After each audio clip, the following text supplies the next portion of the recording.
Morning, everyone. Well, today is World AIDS Day. It's a time to remember those who have died from this disease and to look at how far we have come in the fight against it. And with me today are Dr. Jonathan Appelbaum of the FSU School of Medicine. Thank you very much for coming in today, Jonathan. We appreciate that. And Dr. Neil Abell of the FSU College of Social Work, working with the international programs.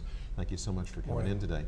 If we can start with you, Dr. Appelbaum, tell us a little bit about, real quickly here, we've made a lot of progress in the fight against AIDS around the world. Can you give us in a nutshell kind of what the picture is looking like in the worldwide fight against AIDS?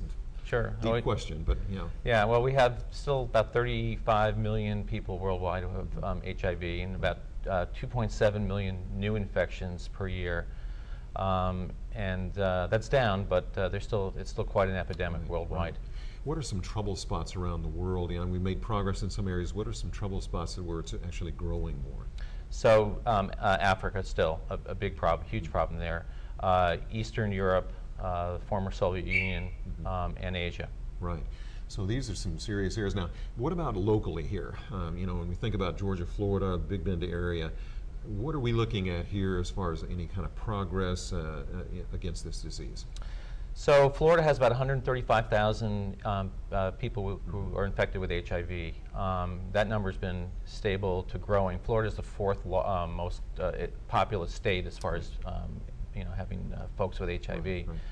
Right. Issues here really around access to care and access to medications. Okay. Now you're a specialist actually in HIV in older patients, for sure. That is a population where it's really growing too, isn't it? Yeah, it is, and actually this is World AIDS Day, and a group of 3 organizations actually released today some treatment strategies for taking care of older patients with HIV. So it's a huge problem. About half the HIV patients infected in the United States now are over the age of 50. Over the age of 50, that's kind of an amazing thing. Well, Dr. Abell, let's talk to you real quickly about the stigma of AIDS. The stigma of AIDS is still there, even though we know this is not just a gay man's disease, as it has been called in the past. Is that causing the disease to actually spread, do you think? Because people just won't go in and get treated, maybe. Absolutely. We've made terrific medical progress, and it's good news for everyone associated with this disease. But the stigma and discrimination that's surrounded on the social side continue to impair people seeking the care that they need, being tested so that they know their status, and then feeling comfortable appearing for regimens and treatment that will help them to stay well. Right. How confidential is testing and treatment these days? It's quite confidential. People can feel safe that their identities will never be revealed when they're tested. There is super confidentiality in order to protect people legally, personally, socially.